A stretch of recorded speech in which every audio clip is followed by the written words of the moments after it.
कितने घर बर्बाद हुए। क्या बात है, क्या बात है। ये जो आजादी मिली है ये मुंह से बोल देने से नहीं मिली है। ये आजादी सिर्फ फेसबुक का प्रोफाइल पिक बदल देने से नहीं मिली है। बिल्कुल बिल्कुल। ये आजादी हाथ में तिरंगा लेकर एक बाइक पे ट्रिपलिंग करके बिना हेलमेट के सिग्नल तोड़ने से नहीं मिली है। ये आजादी लोगों ने अपने कैरियर को दांव पर लगाया। भगत सिंह के बारे में आप लोग जानते होंगे। भगत सिंह जिनको शहीद आजम कहा जाता है, जब वो कॉलेज में पढ़ते थे तो अपने क्लास के सबसे बेहतरीन स्टूडेंट थे। अगर वो चाहते तो वो भी पढ़ाई खत्म करके बहुत अच्छी नौकरी ले सकते थे। टाई लगा करके हैंडसम बन करके अंग्रेजों को गुड मॉर्निंग गुड इवनिंग कह करके बहुत पैसा कमा सकते थे। लेकिन उन्होंने कहा जिस देश की जनता गुलाम हो उस देश के नौजवानों को अपने कैरियर की चिंता नहीं करनी चाहिए, उनको देश की चिंता करनी चाहिए। ये देश है खुदीराम बोस का। जिस उम्र में खेलना अच्छा लगता है, जिस उम्र में मोहब्बत करना अच्छा लगता है, जिस उम्र में सिनेमा देखना अच्छा लगता है, उस उम्र में खुदीराम बोस बम बना रहे थे और अंग्रेजों के ऊपर बम फेंकने के चलते उनको फांसी के फंदे पे झूलना पड़ा था। ये देश है जिस देश की कुर्बानी में हर जाति और धर्म के लोगों ने अपना जीवन न्यौछावर कर दिया था। यह आजादी खैरात में नहीं मिली है, यह आजादी बड़े मेहनत से मिली है। और आज जब हम उस आजादी को याद कर रहे हैं तो सबसे पहले हमको यह समझने की जरूरत है कि हम गुलाम कैसे हुए थे, अंग्रेजों का शासन कैसे स्थापित हुआ था। और जब आप उस दौर को याद करेंगे तब आपको अपने आप पता चल जाएगा कि आज ये सरकार हमारे साथ इस तरह की साजिश क्यों रच रही है। अंग्रेज आए थे सूट पहन करके मुगलों के दरबार में, भारत को गुलाम बनाने के नाम पर नहीं, दुकान खोलने के नाम पर आए थे, व्यापार करने के नाम पर आए थे।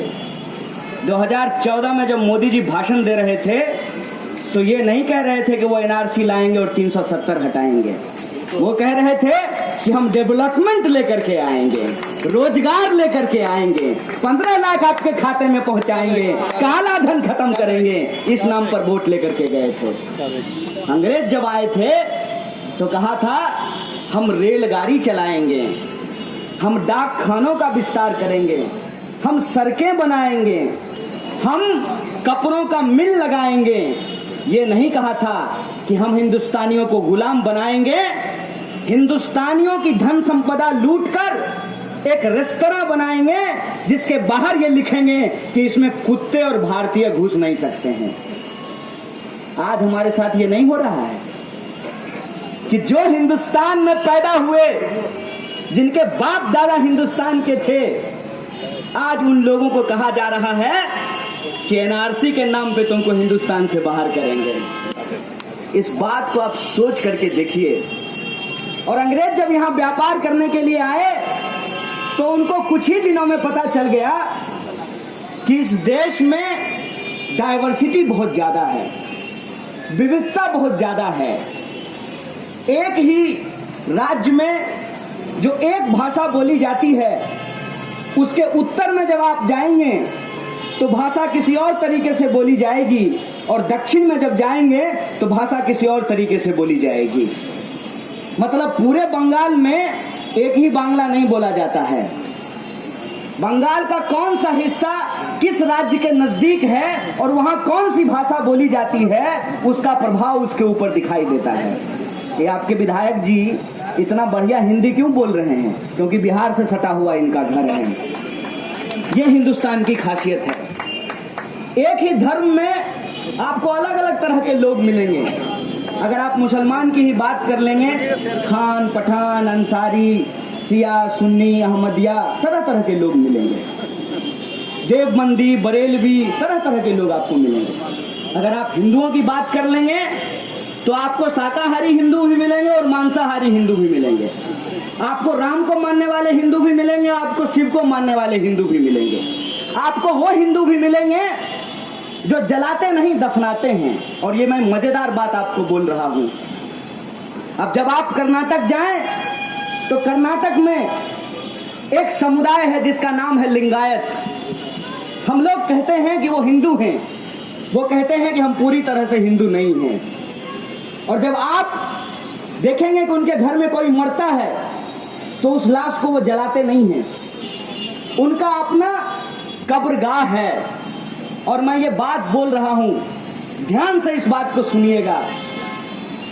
वो जब उनके घर में कोई मरते हैं लिंगायत समुदाय के लोग, तो उसको कब्रगाह में ले जाते हैं, उसको दफन करते हैं। और जो दफन करने के बाद या तो गरीब लोग हैं तो मिट्टी से एक टीला बना देते हैं, अगर अमीर लोग हैं तो मार्बल मंगा करके उसके ऊपर लगा देते हैं।